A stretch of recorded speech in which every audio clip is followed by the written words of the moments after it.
বন্ধু, ভয় এমন একটি অনুভূতি যা কম বেশি আমাদের সবার ভিতরেই আছে। যদি কেউ বলে আমি কোনো কিছুতে ভয় পাই না, তাহলে সে ডাহা মিথ্যা কথা বলছে।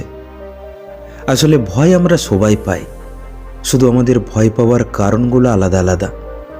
কেউ ভূতপ্রেতকে ভয় পায়, কেউ অন্ধকারকে ভয় পায়, কেউ মানুষের সাথে কথা বলতে ভয় পায়, কেউ হেরে যাওয়ার ভয় পায়, কেউ আবার কাউকে হারানোর ভয় পায়। আর আমরা সবাই মৃত্যুকে ভয় পাই। এই ভয় নামক রোগের কারণে আমরা আমাদের নর্মাল লাইফ কাটাতে পারি না, জীবনে সেটা করে উঠতে পারি না যেটা আমরা করতে চাই। না জানি কত মানুষ এই ভয়ের কারণে নিজেকে গুটিয়ে রেখেছে, নিজেকে পিছিয়ে নিয়েছে। তাদের ভেতর থেকে কেবল যদি এই ভয় নামক রোগটাকে দূর করা যায়, তাহলে তারা হয়তো তাদের জীবনটাই বদলে দেবে, সাথে সাথে বদলে দেবে আরও 5টা মানুষের জীবন।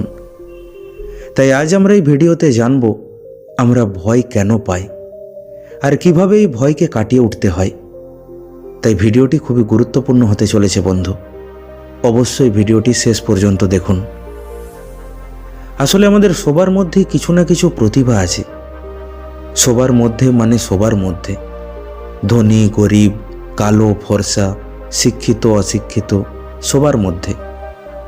কখনো কখনো আমাদের ইচ্ছেও করে যে আমাকে এটা শুরু করতে হবে, কিন্তু তারপর কোথা থেকে এক ভয় এসে আমাদের থামিয়ে দেয়, যার ফলে আমরা সেটা করে উঠতে পারি না যেটা করতে চাই। তাই জীবনে কিছু আলাদা করতে হলে সবার প্রথমে আমাদের এই ভয়কে দূর করতে হবে।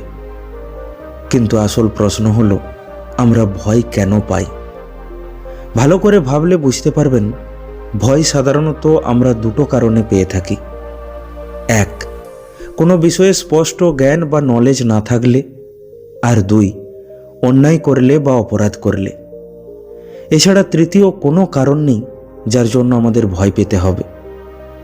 আমরা সাধারণত যেসব কারণে ভয় পেয়ে থাকি তার সূত্র কোনো না কোনোভাবে এই দুটি কারণের সাথে এসে যুক্ত হয়। যেমন ধরুন, আপনি ভূতের ভয় পান। কারণ কি?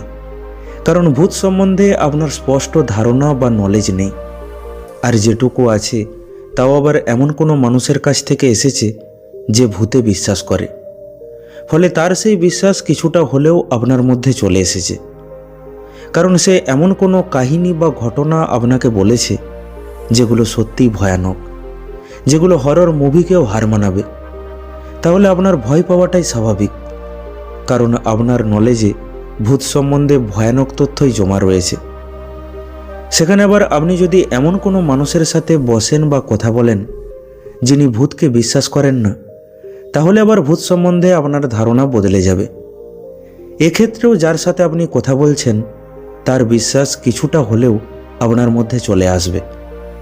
তাছাড়া তিনি তার মতো করে যে যুক্তি বা প্রমাণ দেবেন, তাতে আপনার মনে হবে না না, ভূতটুত বলে কিছু হয় না। তাই আমাদের কাছে যেমন তথ্য বা নলেজ থাকবে, আমাদের বিলিভ বা বিশ্বাসও তেমন হবে, আর আমরা তেমনই রিয়েক্ট করব। তাই কোনো কিছু নিয়ে প্রপার নলেজ রাখুন, তাহলেই দেখবেন সেই জিনিসটাকে নিয়ে আপনার মনে আর কোনো ভয় বা সংশয় থাকবে না। আমাদের দৈনন্দিন জীবনের বেশিরভাগ ভয়ের প্রধান কারণ হলো প্রপার নলেজ না থাকা। আপনার নলেজ যত কম থাকবে, ভয় তত বেশি লাগবে। তাই যে কোনো জিনিসের ভয় কাটাতে সেই সম্বন্ধে প্রপার তথ্য বা নলেজ রাখুন। যেমন ধরুন, কারো কারো ইন্টারভিউ বা পরীক্ষা দিতে ভয় লাগে। যখনই ইন্টারভিউ রুমে বা এক্সাম হলে ঢুকে, তখনই হাত পা ঠান্ডা হয়ে যায়, গলা শুকিয়ে আসে। কোথা থেকে যেন এক অজানা ভয়ে এসে তার মধ্যে প্রবেশ করে, যার ফলে পারফরমেন্সও খারাপ হয়, জানা জিনিসও ভুলে যায়। ফলে সে আরও ঘাবড়ে যায়, আর যেটুকু বলে সেটুকুও নার্ভাস হয়ে হয়ে বলে।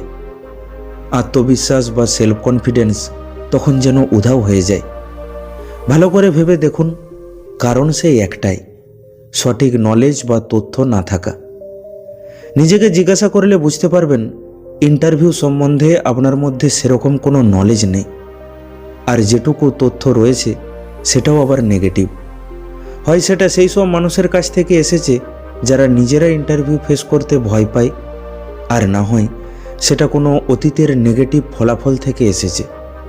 হয় না, কোনো বন্ধু কোথাও ইন্টারভিউ দিতে গিয়েছিল আর এসে আপনাকে বলল, আর বলিস না, কি কঠিন কঠিন প্রশ্ন জিজ্ঞাসা করেছিল, আবার বলতে না পারলে অপমান করেছিল, আমার কি ভয় লাগছিল। বাস এটা শুনে আপনারও ভয় লাগতে শুরু করলো। এছাড়া কখনো কখনো আমরা পুরনো কাসন্দি ঘেঁটে ফেলি, পিছনের কোনো ফেলিওর ইন্টারভিউর কথা ভেবে ভেবে ভয় পাই। কিন্তু এখানে ভয় পেলে হবে না। এর থেকে বাঁচার দুটো উপায়, এক প্রপার নলেজ আর দুই প্র্যাকটিস। প্রথমেই বলি নলেজ নিয়ে। ইন্টারভিউ সম্বন্ধে আপনার নলেজ কতটা? প্রথমত আপনি এটা ভাবুন, এটা একটা সাধারণ ইন্টারভিউ মাত্র। এটা ঠিক করে দেবে না আপনার জীবনটা কেমন হবে। জীবনে এরকম অনেক ইন্টারভিউ দিতে হবে, কোথাও সিলেক্ট হব, কোথাও হব না। আমরাও তো কখনো কখনো কোনো কাজকে রিজেক্ট করে দিই, তাই আমাদেরও কখনো কখনো কেউ রিজেক্ট করে দেয়, এটাই তো স্বাভাবিক। তাছাড়া এখানে আমি ছাড়া আরও অসংখ্য মানুষ এসেছে, সবাই পাবে না, কারণ সিট লিমিটেড আর ক্যান্ডিডেট আনলিমিটেড। আমি আমার বেস্টটা দিয়ে চেষ্টা করব, ভালো করে প্রশ্নগুলো শুনবো আর যেটুকু জানি সেটা আত্মবিশ্বাসের সাথে বলবো। এরপর ফলাফল যেটা হবে সেটা হবে, জিতলে ভালো, হারলে আবার চেষ্টা করব। এখানে একটা কথা বলে রাখি, হেরে যাওয়া মানে কিন্তু এটা নয় যে আপনি বোকা বা ইউজলেস। হেরে যাওয়া মানে আপনি হয়তো কিছু প্রশ্নের উত্তর দিতে পারেননি, হতেই পারে, সবাই সব জিনিসটা নাও জানতে পারে। অন্যদিকে যারা জিতেছে বা সিলেক্ট হয়েছে, ভেবে নেবেন না তারা খুব এক্সট্রা অর্ডিনারি। হয়তো তারা এমন কোশ্চেন ফেস করেছে যেটা তারা জানতো, বা কাকতালীয়ভাবে সিলেক্টাররা তাদের এমন প্রশ্ন করেছিল যেটা তাদের জানা ছিল। এবার বলি প্র্যাকটিস নিয়ে। আমরা যত বেশি ইন্টারভিউ ফেস করব, আমরা তত সাহসী হয়ে উঠব, আমাদের নার্ভাসনেস তত কমবে, আর আমরা তত আত্মবিশ্বাসী হয়ে উঠব। এই আত্মবিশ্বাস বাড়াতে হলে বেশি বেশি পড়তে হবে, ঠিকঠাক তৈরি হতে হবে। যখন আপনি ঠিক করে তৈরি হবেন, প্রচুর পরিশ্রম করবেন, তখন আপনার আত্মবিশ্বাস অটোমেটিক বেড়ে উঠবে। আমাদের প্রিপারেশন যত দুর্বল হবে, ভয় আমাদের তত ভয় দেখাবে।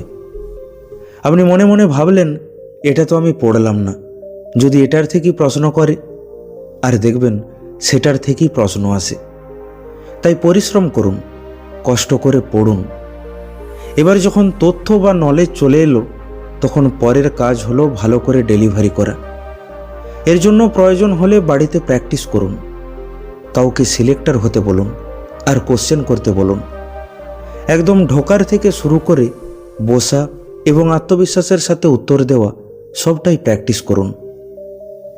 এছাড়া দেখবেন অনেকে কোথাও ঘুরতে যেতে অথবা কারো সাথে কথা বলতে ভয় পায়। এরও কারণ সেই একটাই, নলেজ বা প্র্যাকটিস না থাকা। ভাবুন, কোথাও যেতে আপনার কেন ভয় করে? হয় আপনার সেখানে যাওয়ার কোনো নলেজ নেই, কিভাবে যেতে হবে জানা নেই, না হয় যেটুকু নলেজ আছে সেটাও নেগেটিভ। কেউ হয়তো আপনাকে সেখানে যাওয়ার কোনো খারাপ অভিজ্ঞতা শেয়ার করেছে, তাই হয়তো আপনার ভয় লাগছে। আচ্ছা ভাবুন তো, কেউ যদি আপনাকে প্রপারভাবে বুঝিয়ে দেয় যে কিভাবে সেখানে যেতে হবে, কত খরচ হবে, কোথায় উঠতে হবে, তাহলে আর আপনার এতটা ভয় লাগবে না। তখন আপনি কনফিডেন্ট হয়ে উঠবেন, কারণ আপনার কাছে তখন প্রপার নলেজ থাকবে। এরপরও যেটুকু ভয় থাকবে সেটা দূর করতে হলে বাইরে বেরোনো প্র্যাকটিস করতে হবে। এইভাবে ধীরে ধীরে আপনার ভয় দূর হয়ে যাবে।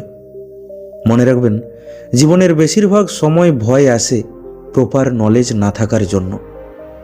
এই একই কারণের জন্য ভয় হয় স্টেজে উঠতে, সবার সামনে কথা বলতে, নতুন কিছু শুরু করতে, ইত্যাদি ইত্যাদি। কেউ কেউ আবার দেখবেন হেরে যাবার ভয় পায়, কেউ আবার কাউকে হারানোর ভয় পায়। দেখুন, হারার ভয় তখনই আসবে যখন জিতার লোভ থাকবে। যার জিতার লোভ নেই, তার হারার ভয়ও নেই। আসল সমস্যাটাকে বুঝুন। এই হার জিতের চিন্তা করে করে আমরা খেলাটাই মন দিয়ে খেলতে পারি না। সবসময় হারার একটা ভয় মাথার ওপর খাড়া হয়ে ঝুলতে থাকে, যার ফলে আমরা আমাদের সেরাটা দিয়ে চেষ্টা করতে পারি না। আর ভালো করে না খেললে জিতার কোনো প্রশ্নই ওঠে না। তাই এই হার জিতের চিন্তা ছাড়ুন আর মন দিয়ে খেলুন। একটা কথা মনে রাখবেন, আপনি যত ভালো খেলবেন আপনার জিতার সম্ভাবনা তত বাড়বে। হার জিত আমার আপনার হাতে নেই, এটা ফলাফল, আর ফল কেবল ঈশ্বরের হাতেই আছে। তাই তো বলা হয়, ফলের চিন্তা না করে নিজের কর্ম করো। মানে তুমি শুধু মন দিয়ে খেলো। আপনি যেই ফিল্ডেই কাজ করুন না কেন, আপনি শুধু আপনার কাজটা ভালো করে করুন, এটাই আপনার হাতে আছে। তাই আপনার সমস্ত মনোযোগ এখানে দিন। হার জিত আমার আপনার হাতেই নেই, তাহলে এটার জন্য চিন্তা করে বা ভয় পেয়ে কি লাভ? এছাড়া কেউ আবার কারোকে বা কোনো জিনিসকে হারানোর ভয় পায়। যদি আপনি কোনো মানুষকে হারানোর ভয় পান, তাহলে জানবেন আপনি তার সাথে খুব বেশি অ্যাটাচড হয়ে পড়েছেন, কিংবা তার উপর নির্ভরশীল হয়ে পড়েছেন।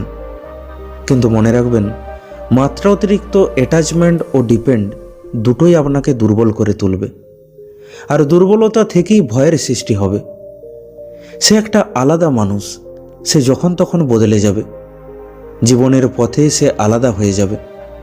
তখন আপনাকে একাই চলতে হবে। কাজেই মাত্রা অতিরিক্ত অ্যাটাচমেন্ট ও ডিপেন্ড হবেন না। এছাড়া আপনি যদি কোনো জিনিসকে হারানোর ভয় পাচ্ছেন, টাকা পয়সা সম্পত্তি এইসব চলে যাবার ভয় করছেন, তাহলে বলি, মোহ ছাড়ুন। কোনো জিনিস ভালো লেগেছে, সেটা অর্জন করেছেন, সেটাকে নিয়ে এনজয় করেছেন, এবার সেটার মোহ ত্যাগ করুন। কোনো কিছুই সারা জীবন থাকে না। আজ আমার কাছে তো কাল আপনার কাছে, পরশু অন্য কারো কাছে। এটাই সংসারের নিয়ম। নাহলে আমাদের অহংকার তো আকাশ ছুঁয়ে ফেলবে। তাছাড়া যে জিনিস আপনি একবার অর্জন করতে পেরেছেন, আপনি চাইলে সেটা আবার করতে পারবেন। এতে ভয় পাওয়ার কিছু নেই। এবার বলি ভয় পাওয়ার দ্বিতীয় কারণ সম্বন্ধে। ভয় পাওয়ার দ্বিতীয় কারণ হলো অন্যায় করলে বা অপরাধ করলে কিংবা মিথ্যা কথা বললে। যখন আপনি মিথ্যার আশ্রয় নেবেন, তখন আপনি ভয়ে ভয়ে থাকবেন। কারণ আপনার মনে হবে, সবাই যদি সত্যিটা জানতে পেরে যায় তাহলে কি হবে? সবাই তোমাকে খারাপ ভাববে, সবার সাথে সম্পর্ক নষ্ট হয়ে যাবে। এই সব ভেবে ভেবে আপনি আরও ভয় পেতে থাকবেন। আর ভয় এই সুযোগটাকে কাজে লাগিয়ে আপনাকে দিয়ে আরও একটা মিথ্যা কথা বলাবে। তারপর সেই মিথ্যাটাকে ঢাকতে আপনি আরও একটা মিথ্যা বলবেন। এইভাবে মিথ্যার সার্কেলে আপনি ঘুরতে থাকবেন, আর সারা জীবন ভয়ে ভয়ে জীবন কাটাবেন। তাই মিথ্যা বলা বন্ধ করুন। ভয়ের সাথে সাথে বহু চিন্তাও কমে যাবে। মিথ্যা যে কেবল ভয় সৃষ্টি করে তাই নয়, সাথে সাথে বহু আননেসেসারি টেনশন নিয়ে আসে, যা আমাদের চলার পথে বোঝা হয়ে দাঁড়ায়। তাই চেষ্টা করবেন মিথ্যা না বলার। দেখবেন অনেকটা তৃপ্তি ও শান্তি পাবেন। সাথে সাথে নিজেকে হালকা মনে করবেন। কেউ ঠিকই বলেছিল যে সব কিছু তাদেরই মনে রাখতে হয় যারা মিথ্যা বলে। যে সত্যি বলে তাকে এত কিছু মনে রাখার দরকার পড়ে না। এছাড়া আপনি যদি কারো সাথে অন্যায় করেন, চিট করেন, তাহলে আপনার ভয় লাগবে। আপনার মনে হবে, সে যদি সবাইকে বলে দেয় তাহলে কি হবে? আমার শাস্তি হবে, মান সম্মান যাবে, লোকে হাসবে। তাই অন্যায় করা ছেড়ে দিন, এই ভয়টাও চলে যাবে। তবে কিছু কিছু ক্ষেত্রে ভয় পাওয়া ভালো। যেমন ধরুন, ঈশ্বরকে ভয় পাওয়া ভালো। তাহলে আপনি কোনো অন্যায় করবেন না, কারোকে ঠকাবেন না। কারণ আপনি জানেন, সবার চোখকে ধুলো দিলেও তার চোখকে ধুলো দেওয়া অসম্ভব। তিনি সব দেখতে পান, আর আমাদের প্রতিটি কর্মের সঠিক বিচার করেন। এছাড়া মৃত্যুকে ভয় পাওয়া ভালো। এতে আপনি শরীরের প্রতি যত্ন নেবেন, অমানবিক কাজকর্ম থেকে দূরে থাকবেন। সাথে সাথে প্রকৃতিকে ভয় পাওয়া ভালো। এতে আপনি পরিবেশ নিয়ে সচেতন থাকবেন। বন্ধু, আপনি যদি কারো ক্ষতি না করেন, অন্যায় না করেন, আর মিথ্যার আশ্রয় না নেন, এবং কোনো কিছুর সঠিক নলেজ রাখেন, তাহলে ভয় পাওয়ার আর কোনো কারণ নেই। আপনি নির্ভয় হয়ে এগিয়ে যান।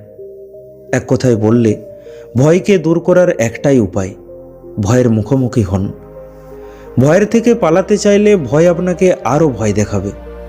কিন্তু একবার সাহস করে ভয়ের মুখোমুখি হলে ভয় আপনাকে ভয় পেতে শুরু করবে। এটাকে আপনি এইভাবে মনে রাখবেন, fear means face everything and rise, মানে সব কিছুর মুখোমুখি হন আর এগিয়ে যান। বন্ধু, আশা করি আপনার ভয় কিছুটা হলেও দূর করতে পারলাম।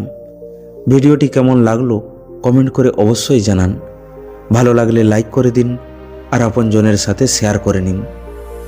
প্রতিনিয়ত এই রকম শিক্ষামূলক ভিডিও পেতে এখনই আমাদের ইউটিউব চ্যানেলটিকে সাবস্ক্রাইব করে নিন।